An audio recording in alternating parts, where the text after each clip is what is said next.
خان نعیم رحمت الله تعالی علیه د بشریت انکار کړای دا بشر نه مني مولانا احمد یرخان نعیم رحمت الله تعالی علیه د هغو ګستاخانو رد کړای دا چې کوم ګستاخان ورته جان غوندې بشر وایي چې ما غوندې بشر ده چې کوم ګستاخان دا وایي چې د ستر ورور وره حقې ده چې کوم ګستاخان دا وایي چې ما غوندې انسان ده تا ته د کلیپ جواب درله خو تا ورباندې جواب نه وکړی ورباندې چپسلې او دا دی وویله چې بیا اهانت په نیت باندې څوک چاته بشر وایي دا اهانت ته خو بیا خو په یا محمدو چې څوک وایي اهانت په نیت باندې بیا به دا ګستاخي بیا به دا کفري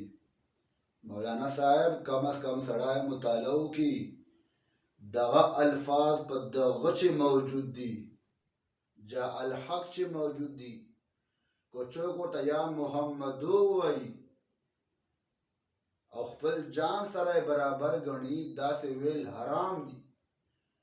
که څوک ورته اهانت په نیت باندې وایي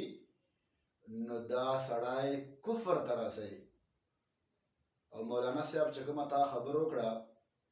شباشي والا چې حضور علیه الصلاۃ والسلام ته ازواج مطهرات راځي او بیا شباشي ورسره کوي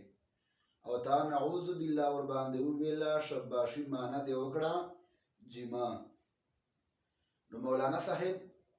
تا ته اول دې جواب ملاو ده مولانا الشیخ اسفن یار خان صاحب تاسو ته دا جواب درکړای ده